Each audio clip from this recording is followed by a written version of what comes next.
My wife, 39, said we have been practicing kissing but only for research.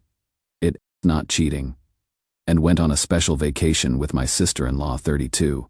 How do I handle this insanity? I never thought I would be writing something like this. But I need outside perspective, because I feel like I am losing my mind. My wife Sarah and I have been married for 14 years. We have 2 daughters, ages 12 and 8. And until this weekend, I thought we had a solid marriage. Sure, we have had our ups and downs like any couple, but nothing that felt insurmountable. This past Sunday, after the girls went to their grandmother's for the day, Sarah asked if we could have a serious conversation. She seemed nervous, but excited, which immediately put me on edge. She sat me down at our kitchen table and pulled out her laptop. She said, opening up what looked like a travel website. Have you ever heard of a special exploration vacation? I stared at the screen, which showed pictures of women on beaches and in clubs, with text about exploring your authentic self and temporary lifestyle experiences for straight women. A what now? I asked. Sarah launched into this bizarre explanation about how straight women can go to places like Mykonos or Costa Rica and become different for the duration of their trip. But it is completely fine, because what happens on the vacation stays on the vacation. She said it allows heterosexual women to experience alternative lifestyles without actually changing who they are. And it doesn't count as cheating because there is no emotional investment. Think of it like going to a museum, she said earnestly. You look at the art. You might even touch some of the interactive exhibits, but you don't take the art home with you. You are just experiencing culture. I was speechless. She continued explaining that she had been researching this with my sister-in-law, Jessica, my brother's wife, and they were planning a trip together next summer. Are you telling me you want to be intimate with women? I finally managed to ask. No, you are not understanding, she said, getting frustrated. I am completely straight. I love you, and I am not attracted to women at all. But once you are on this special vacation, resistance becomes impossible. You must surrender yourself completely to the experience, or risk psychological damage. It is like cultural immersion. She explained that many straight women do this annually, and some even go on extended experiences that last months. But they always come back to their heterosexual lives because the alternative experiences don't transfer to real life. Sarah, this sounds like you want permission to cheat on me with women. She got angry then. You are being heteronormative and closed-minded. This is about personal growth and cultural exchange with the community. It is actually considered offensive not to participate when offered the opportunity. I asked her point blank if she was attracted to women or questioning her sexuality, and she became defensive. I told you, I am completely straight. Jessica and I have been researching this for months. The beauty of this experience is that it allows straight women to explore without labels or consequences. It is like going to a foreign country and trying the local food. You are not becoming Italian just because you eat pasta in Rome.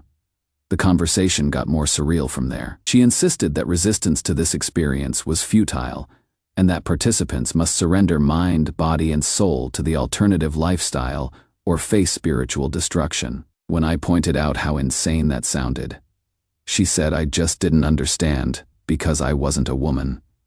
Will you be doing things with women?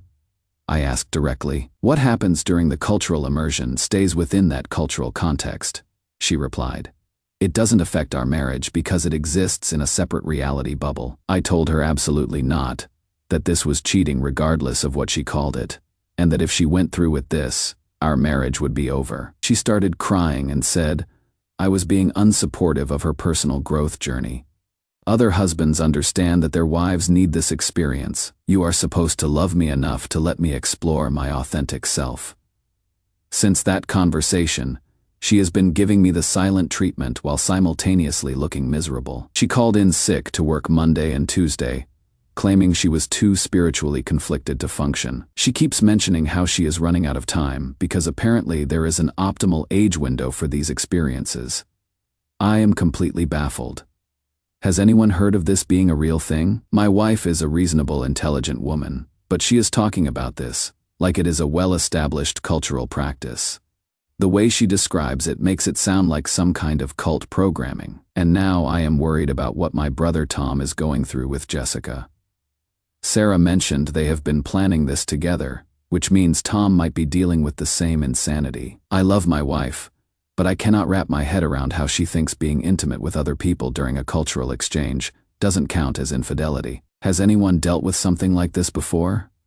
Update 1: I called my brother Tom yesterday after work to see if Jessica had mentioned anything about this special vacation concept. The conversation that followed was one of the most disturbing things I have ever experienced. Tom answered on the first ring, which was unusual. His voice sounded strained. "Hey, how are you holding up?" he asked immediately. "What do you mean?" With Sarah's announcement, Jessica told me she was talking to you about the cultural exchange program this weekend. My blood went cold. "Tom, what exactly has Jessica told you?" There was a long pause. "About the special vacation. How they need to participate in the alternative lifestyle immersion experience. Jessica explained it all to me last week. I couldn't believe what I was hearing." "What did you say?" "Well, initially I was confused and upset. But Jessica helped me understand that this is something many married women do for personal development. It is not cheating because it exists in a separate cultural framework." He was using almost the exact same language as Sarah. "Look, I know it sounds strange, but Jessica showed me all this research about how alternative lifestyle exchanges help straight women understand themselves better. It is like educational tourism, where they have relationships with other women.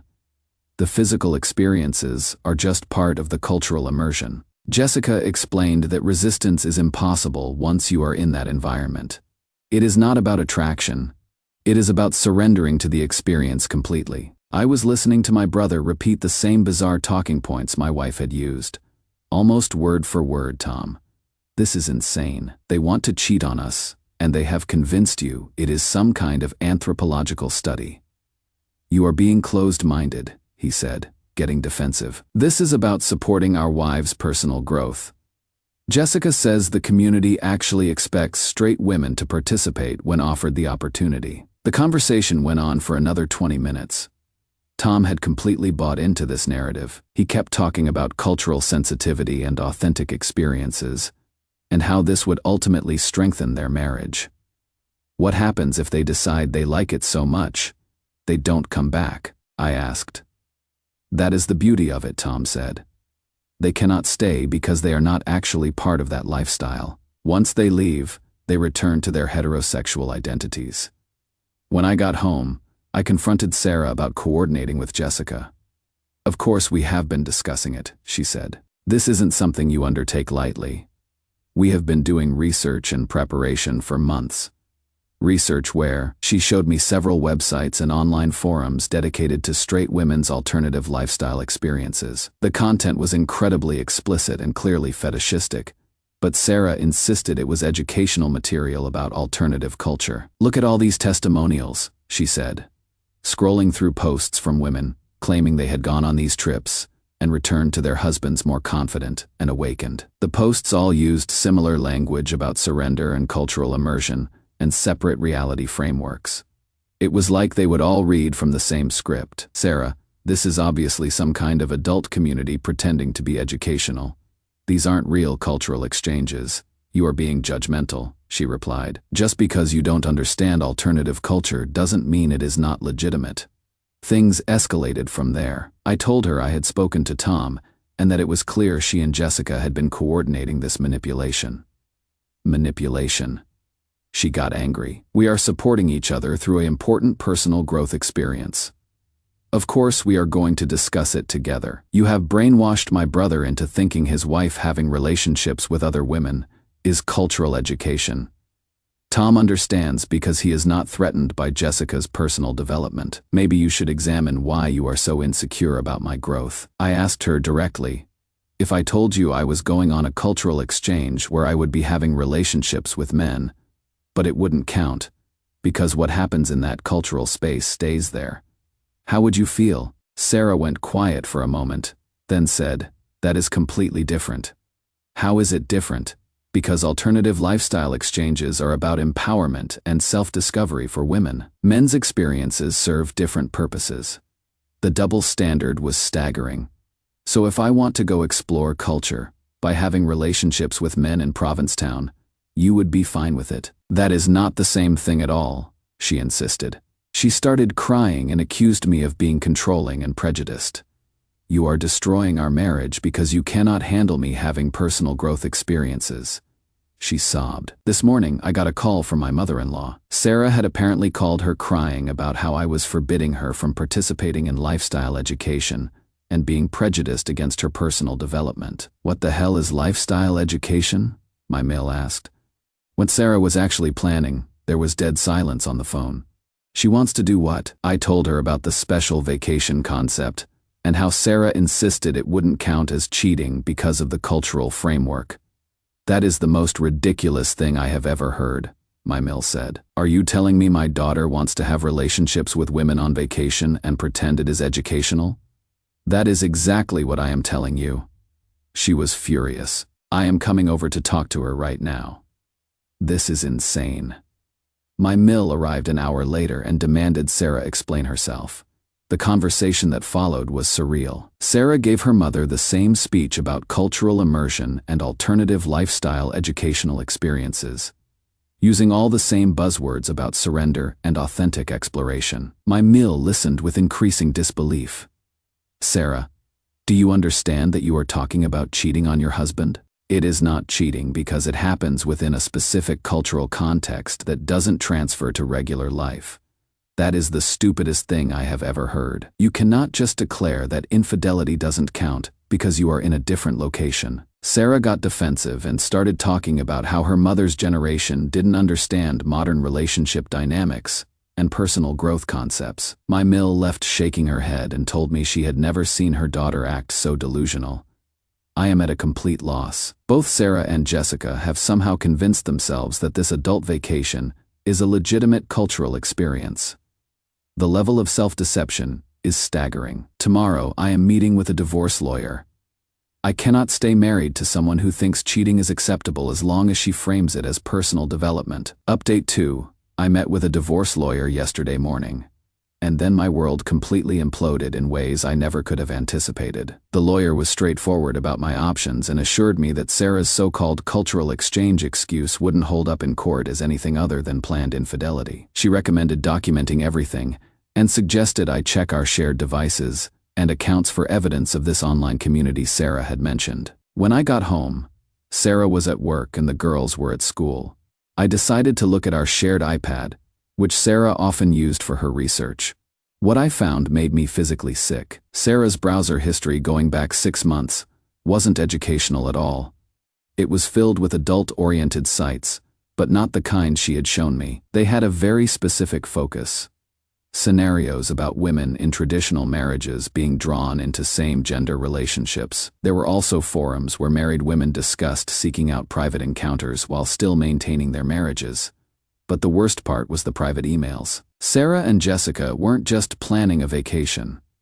They had been in constant contact with what looked like a professional couple running controversial immersion programs for women. The messages described, in unsettling detail, what participants would be expected to experience during these so-called cultural retreats. The couple branded themselves as consultants and charged $5,000 per person for a week-long lifestyle immersion. It included accommodation, personal guides, and scenarios clearly designed to blur the line between cultural exploration and intimacy. Even more disturbing, I found emails about longer-term integration packages, supposedly helping women discover their authentic selves while keeping up appearances in their marriages. There were even glowing testimonials from women who claimed these programs had enriched their lives, with some saying they had brought parts of that knowledge back into their marriages. I was reading through months of planning between Sarah and Jessica, coordinated with these cultural consultants.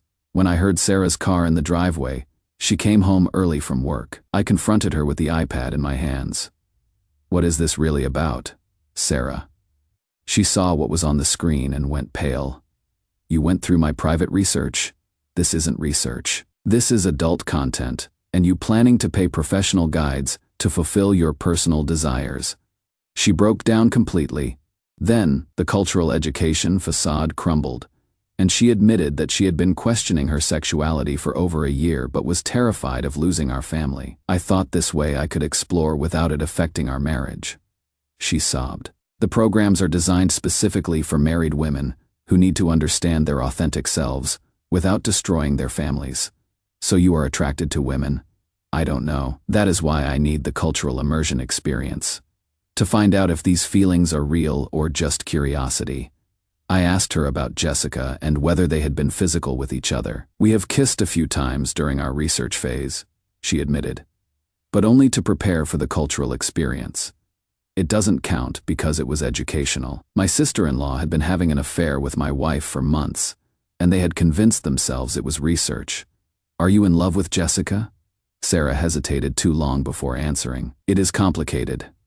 The feelings I have during our research sessions might not be real attraction. That is why we need professional cultural guides to help us understand what is authentic and what is just experimental curiosity. I told her to pack a bag and stay somewhere else while I figured out what to do next.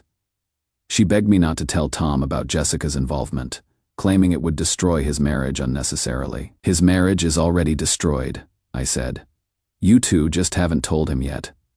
After Sarah left, I called Tom and asked him to come over. When he arrived, I showed him everything I had found on the iPad.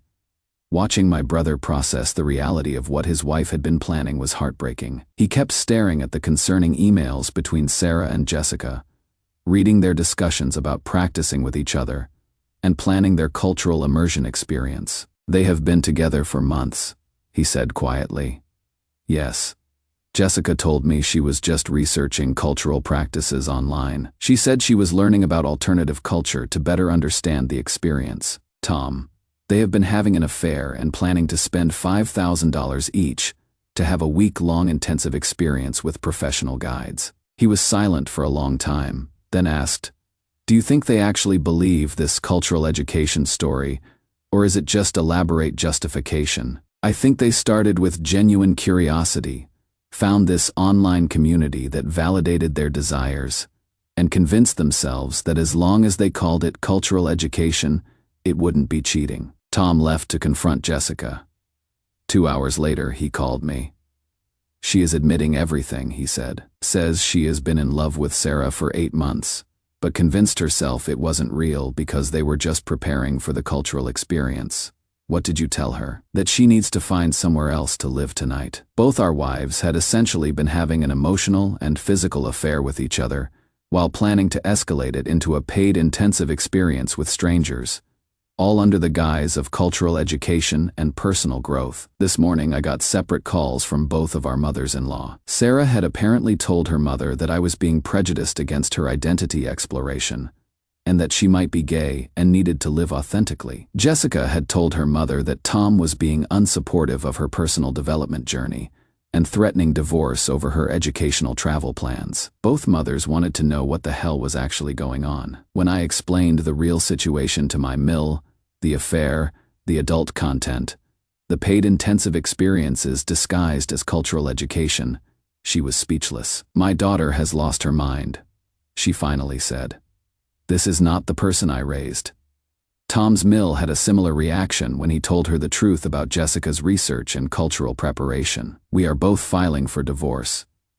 Neither of us can trust wives who created an elaborate fantasy framework to justify their affair and planned intensive experiences with other people. The most disturbing part is how convinced they seemed by their own narrative. They genuinely appeared to believe that calling it cultural education made it acceptable, even as they were clearly pursuing romantic relationships outside their marriages. I have talked to a therapist about how to explain this to my daughters. They are going to need help understanding why mommy suddenly moved out and why daddy seems so sad. Final update. It has been 6 weeks since my world exploded, and I wanted to give a final update for anyone who has been following this surreal journey. The divorce proceedings are moving forward smoothly. Sarah's lawyer tried to argue that her affair with Jessica was exploratory research, rather than adultery. But that argument died quickly when we presented the concerning emails and evidence of their physical relationship. The judge was not impressed with the cultural education defense. Sarah has moved in with Jessica temporarily, They are claiming this proves their love is authentic and not just experimental curiosity. They have abandoned the special vacation plans, apparently deciding they don't need professional guidance to explore their alternative lifestyle identity after all. The irony hasn't escaped me that their elaborate justification system collapsed the moment they faced real consequences. My brother Tom is handling his divorce similarly. Jessica's attempts to frame their affair as research preparation fell equally flat in legal proceedings. Both our lawyers said they had never seen such creative attempts to redefine adultery. The kids are the hardest part of this whole situation. My daughters are 12 and 8. Tom's kids are 14 and 10. Explaining why both their mothers suddenly moved out and are now living together has required professional help. The family therapist we are working with said she has never encountered a situation quite like this one. My 12-year-old asked me directly, "Did Mom leave us for Aunt Jessica?" The honest answer was yes.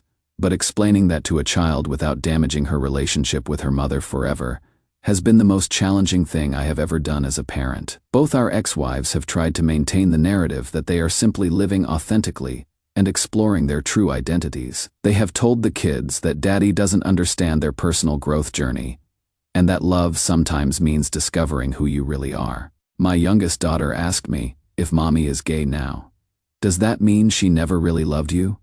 These are impossible questions for children to process. The extended family response has been mixed. Some relatives are supportive and understand that we are dealing with infidelity disguised as self-discovery. Others have bought into Sarah and Jessica's narrative about authentic identity exploration and think Tom and I are being unsupportive of their awakening. My father-in-law summed it up best. "I don't care what they call it. They cheated on their husbands and abandoned their children to pursue personal desires. Everything else is just elaborate excuses." Both our mothers-in-law have been incredibly supportive and help with the kids regularly. They are horrified by their daughter's behavior and choices. I have learned a lot about manipulation and self-deception through this experience. Sarah and Jessica didn't just lie to us. They created an entire belief system that allowed them to pursue their desires while maintaining moral superiority. They convinced themselves they were the victims of our close-mindedness, even as they were betraying their families. Providing validation for this delusion, there really are groups dedicated to helping married people justify extramarital affairs by framing them as personal growth or cultural exploration. It is sophisticated manipulation disguised as progressive thinking. I have also learned about my own strength and boundaries. 6 months ago, I would never have imagined I would be strong enough to walk away from a 14-year marriage. But watching someone I loved twist reality to justify betrayal clarified my values instantly. My daughters and I are building a new life together. It is smaller and quieter than before, but it is honest. We don't have to pretend that betrayal is personal growth, or that selfishness is authenticity.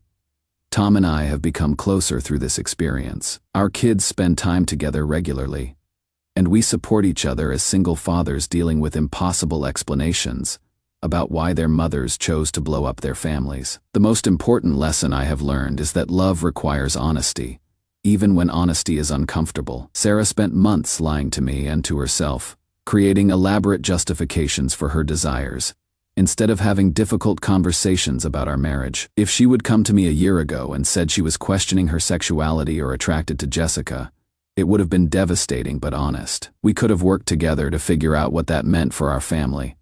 Instead, she chose deception, manipulation, and fantasy. I don't hate Sarah.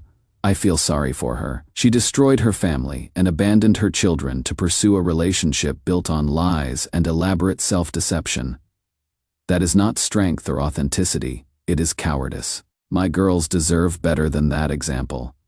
They deserve to see that real love means honesty, commitment, and putting family first, even when it is difficult. We are moving forward one day at a time. Some days are harder than others, but we are building something real and honest together.